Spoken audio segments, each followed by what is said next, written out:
for the first session on the last day of the Tata Steel Kolkata Literary Meet 2016. India from the outside.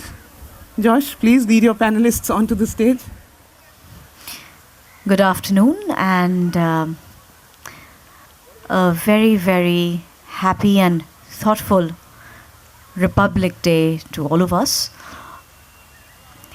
I'm here today in the first session of the final day of Tata Steel Kalam with two brilliant writers. To my left is Mr. Sunjeev Sahota. He is the author of The Year of the Runaways, which is which was on this year's Booker shortlist, and his first work, which made him the Granta Young Novelist of the Year, was about a suicide bomber called Imtiaz Rider, and it's called Ours Are the Streets. To my right is Majumdar, academic and writer. Silverfish was his first novel. He is also the force behind a critique called Prose of the World, and his second novel, The Firebird, is the book I'm holding in my hand today. So we are going to talk about lenses. We're going to talk about looking at India from the outside. Plenty of other interesting points and discussions. But before we start and warm up, I'd really like both my authors to read a little bit from their work. So we'll start with you, Saikat, and then Sunjeev, I'd like you to read an excerpt as well. Thank you, Josh, for the kind introduction, and wonderful to see you. Thanks for sparing part of your holiday to be here in this wonderful sunny day. So I do believe nothing speaks for the book but the book itself. So I'll read a passage, and since it's about writing about India, I've tried to choose a passage which sort of gives a sense of place. It's very early on in the book, so I don't think it needs to be introduced as such. He was now 10 years old, but little boyhood still crept upon him sometime, dull grey patches of sweetness and terror. Some memories were animals that would not be buried. The stage drew him like magnet. Its warm fragrance drove him mad. But his mother did not want him to act. If anyone ever talked about putting him to use in a play, a wailing baby in someone's arms, a child left alone on the streets, she'd laugh it off. Not him. What an absurd idea. She shrugged off each attempt to put him on stage, always with that look of indifference. Except last Thursday. The theatre stood in the neighborhood where Beaton Street cut through Central Avenue, a place where the dust of the city mixed with something, a breezy fragrance, something strange and sweet. It was a place he passed daily on his way to school, a place barely off the main street and close to his home, less than 5 minutes on the school bus if the traffic flowed easily. Marking the streets were aged tracks along which doddering trams clanged their way west, all the way to the Howrah station and the river at the edge of the city. But that was not why the neighborhood felt strange. Evening hung over the place, though it was not yet 6. The darkness did not scare him. He was eager to get to the theatre around the corner. This was, he knew, the evening for the full rehearsal with costumes and music and everything. His mother never took him along to full rehearsals, but he had wandered from the park where he played in the evening. With quiet determination, he had drifted through the snarl of the traffic. He knew these lanes a little. Once he had come here with his mother and her friends in a car, which had left them right in front of the theatre. Today, as he walked on, he caught a whiff of flowers. He looked around and realized what was different about these roadside stalls selling cigarette and palm leaves. They all sold flowers, stems of roses and thin garlands of white evening bloomers, jasmine, tuberoses, cold, moist, exquisitely formed blossoms that one saw at weddings and at funerals. Music played from the tiny transistor radios hidden under stacks of flowers, and chewing tobacco, love songs from Hindi movies, many of them from many, many years ago, crackling on the airwaves in slow nasal tunes. First he saw the men, reed thin, in shabby shirts flapping around their bony ribs, wandering the pavements. They looked aimless but worried, as if they had something on their minds but couldn't talk about it. Their bodies arched eagerly towards every passing man, to whom they clung for a few moments, whispering breathless appeals. What were they saying? He saw no merchandise on them, no pouches of chewing tobacco, trays of sliced fruits or spice candies that vendors usually tried to thrust on pedestrians. He glanced at them furtively as he walked, but none of the men looked at him. Turning into a narrow lane, he saw the women. They stood next to each other in a line along the houses, facing the street in a wriggling, snake-like row. A scattered chain of shiny dresses, fiery red makeup on dark skin and flowers wreathed around buns and waves of hair. They laughed and nudged at each other. Some of them stretched out their arms to beckon passers-by. Ori walked past them as quickly as he could, trying to look away. His heart beat wildly. He could not say why. He had thought only children had to be made to stand in line, like he did in school on the way to prayer in the assembly hall. He didn't know adults could be made to stand that way too. Almost running now, he suddenly came up right against the theatre. It seemed to tear its way through the ground, a rugged mass of bricks, a giant iron gate. The gate was locked, he knew, but the smaller door next to it was not, and he pushed it open to enter the building. The lobby was half-lit and shadowy. Weak music spilled over past the door to the main gallery. Locked and unlit, the little ticket counter on the right looked like an empty cage. On the walls, framed posters of plays glowed in the shadows. The place knotted magic and fear in his stomach.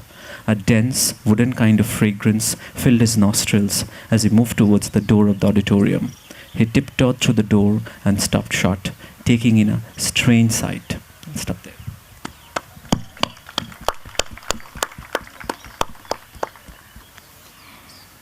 So Firebird, very briefly to tell you, is a story that's set in the 80s in Kolkata, in the world, or the milieu of theatre where it's dying.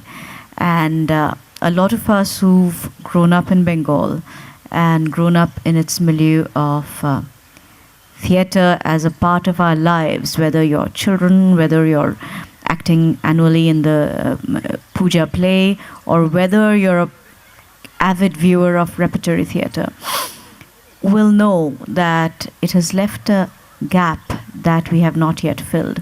And we'll talk about that at length, but I'd now like Sunjeev to read an excerpt from The Year of the Runaways, which is a story about 4 illegal immigrants who find their way from Punjab to the north of England, largely for work, and then there's this brilliant excerpt that I really enjoyed very much. Thanks, Josh. Hi, everyone. It's wonderful to be here. As Josh said, the Year of the Runaways concerns 4 people who find themselves in Sheffield, which is a city that I'm from in the north of England. And in the scene I'm going to read for you, it revolves around 2 of those characters. There's Randeep, who's 19 years old. He's recently arrived from Punjab into Sheffield.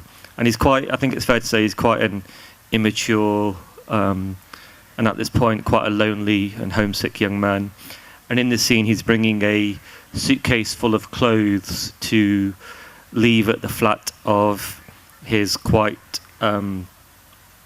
secretive visa wife, Narinda, who's also new to Sheffield. She's recently come up from London for reasons which become clear later in the novel. So Narinda's just shown Randeep into her flat. She hadn't changed anything much. It was all very plain. The single plain brown leather settee, a plain tablecloth. The bulb was still without its shade. Only the blackout curtains looked new. A pressure cooker was whistling on the stove, and the whole worktop was a rich green pasture of herbs. Randeep set his suitcase by the settee. How have you been? He asked. I'm getting used to it. Her hands were clasped loosely over her long black cardigan. You're getting to know your way around? Yes, thank you. Well, at least the weather is getting a smidgen better now. I thought the snow would never stop. She gave a tiny smile, but said nothing. Randeep wondered if she just wanted him to hurry up and leave again. He knelt before his case and thumbed the silver dials until the thing snapped open. Well, as I said on the phone, I've brought some clothes and things for you to keep here. He draped a pair of matching shirts across the creased rump of the settee, along with some black trousers and starched blue jeans, all still on their bent wire hangers. He took a white carrier bag tied in a knot at the top and left this on the table. Yeah, so as I said, shaving cream, aftershave, you know, that kind of thing. Oh, and also maybe some underwear, he added, in the casual manner he'd practiced on the way down. He reached back into his suitcase and handed her a slim red felt album. And these are the photographs I think you should hang up. He watched her palming through the pages. The first few were taken on their wedding day in a gurudwara outside his city of Chandigarh. The later ones showed them enjoying themselves, laughing in a Florentine garden, choosing gifts at a market. They look believable to me, she said. Yeah, Vakilji, he sorted it all out. He said sometimes he asked to see where we went on holiday. He sidestepped, saying honeymoon. There are dates on the back, but are there stamps on our passports? Yeah, it's all taken care of. I only hope we've got enough. I'm hearing rumours of raids. There was a sort of frozen alarm in her face, which thawed to incomprehension. You think this place will be raided? But by who? Oh, no, it's just people at work talking. And, and there are always rumours. But I guess it is better to be prepared. So maybe I should, come and live here, he said, testing the water a little. The shock of the suggestion seemed to force her mouth to open. I wasn't being serious, but it's too small, she said. And the weather, she added randomly. I understand completely, he said, layering smiles over his disappointment. He couldn't remember the last time he'd been so warm in a house, with food smelling as good as that on the cooker.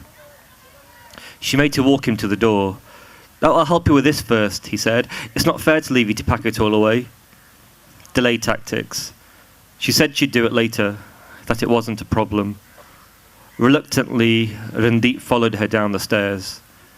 As she opened the door, he took the money out of his pocket and handed it to her. Another month, she said. The year will be over before we know it.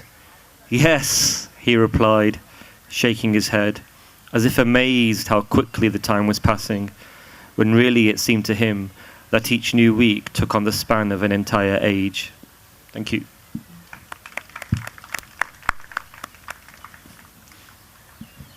I really like the way he kind of hopes that she'll let him stay. He continually hopes, and she continually rebuffs. Yeah. So, Saikat, you grew up in Calcutta and then went on for further studies, and then obviously made California your home eventually. So yours is a lens that is distinctly different as an outsider's lens, so to speak, from Sunjeev's, who is second generation British-born of Indian origin. Third? I'm never quite sure how these generations work. Okay. I'm the first generation to be born in England. Okay. The third to live in England, but I don't know. Yeah. Okay. So, which is, a few steps removed, so to speak.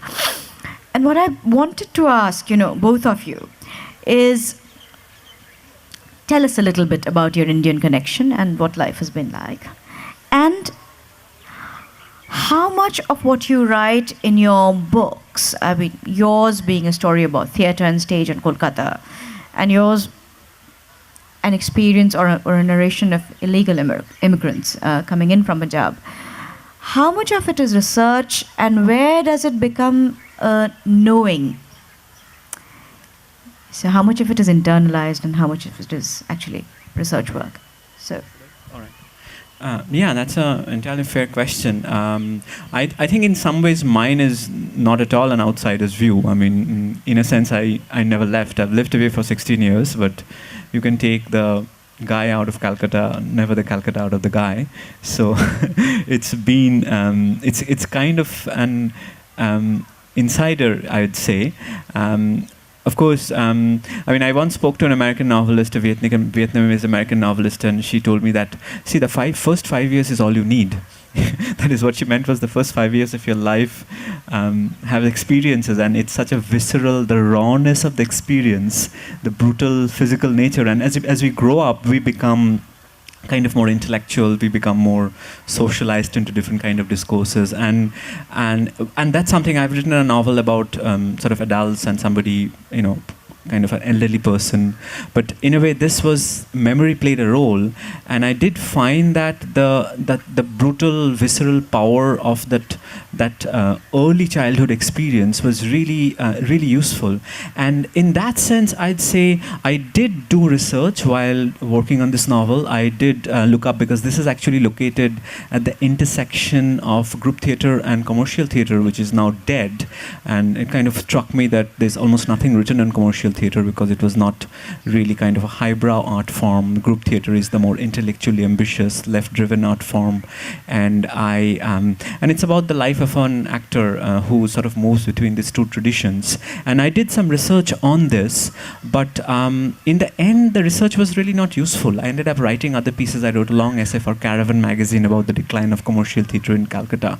But the research was not what the book was about. It was, I guess it made me feel better that, you know, I know this. I went and saw these derelict halls. They were burnt down. I spoke to some of the people who were involved in this. So I interviewed this man in his early 80s who ran Circarina Theatre in North Calcutta.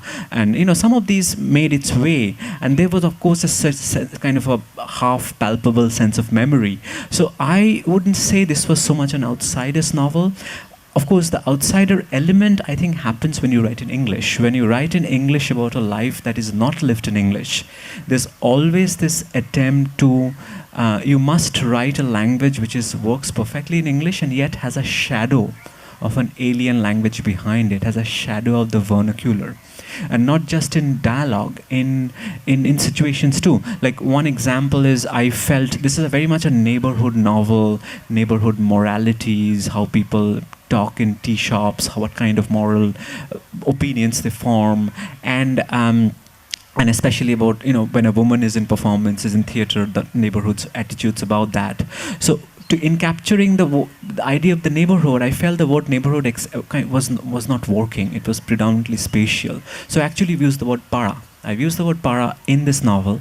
I've explained it, the Bengali word para, which is kind of both spatial and psychological. It has a kind of psychological, social bonding between people and how it's sort of physically realized. So I think in Sunjeev's novel, he uses the word apne. I think that's all. I found that very interesting, that how mind. So I think we all use words which are not English, and we weave it in. But even when you write in English, there's a sense of a shadow.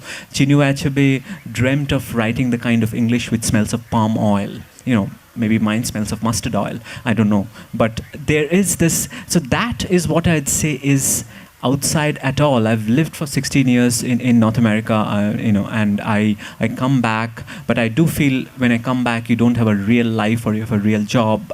You're kind of a tourist still, and 21st century Calcutta is very different from the Calcutta of the 80s and 90s I grew up in, went to college. But there's something about the visceral nature of early memory which was reinforced with research, but I think all of this kind of came together in creating the culture to which I really cannot call myself an outsider in any sense.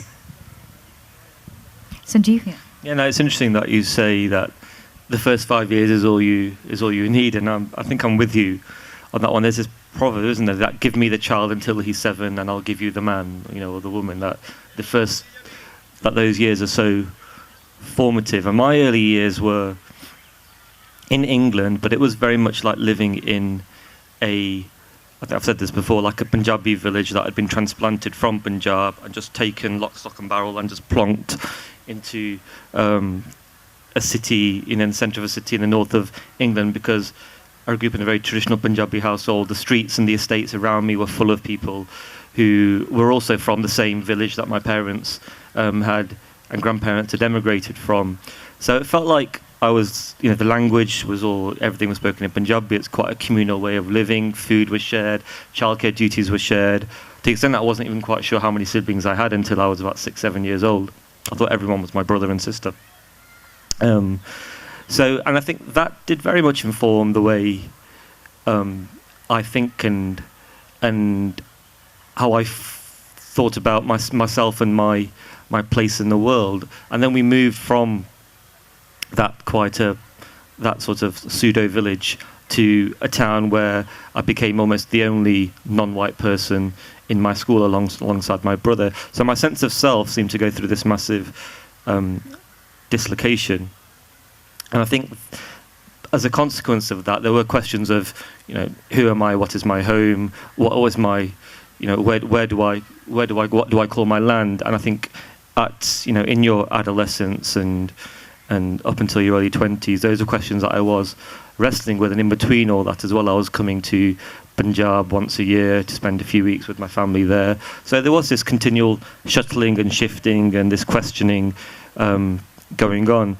And all the way around that shuttling, there was this question of, okay, I'm formed by immigration. My grandparents were immigrants. They immigrated from a small place outside Lahore to India following partition, and then almost as a result of that migration, they underwent another migration in the early 60s from India to, it's almost like the second migration had to make sense of the first migration from India to the UK. So migration's always been at my back, and as a consequence of coming to Punjab so often, I don't know if this is peculiar to Punjab or whether it's the same in the rest of India or whether there's nuances, but in Punjab, especially in the rural communities, migration, the need to get to the west, seems to be profligate, and it doesn't seem to have changed over the last 30 or 40 years as far as I can tell. That when I speak to my parents, they say it was the same. If anything, more recently it's become more and more prevalent as sort of the people don't want to work the farms, and other people in, the internal migration happens in India from Bihar or UP, people come and sort of work on the farms, and the young men, the young Punjabis who would normally work the farms, therefore look elsewhere to make their future, and some of them don't seem to think they have a future in India, and therefore they look abroad. So I didn't feel I had to calculatedly draw these stories out. They were just open conversation in the bazaar around the Gurdwara. So like Saikat, it's a combination of sort of the stories I've been hearing when I've been growing up, the stories I heard when I come to Punjab, and also the imagination knows things that you don't know that the imagination knows, and that sort of builds. So you might have an initial bit of research, but the imagination gives it mass and weight and tries to make it real for the reader, I think. So a combination of those three things. Well, that actually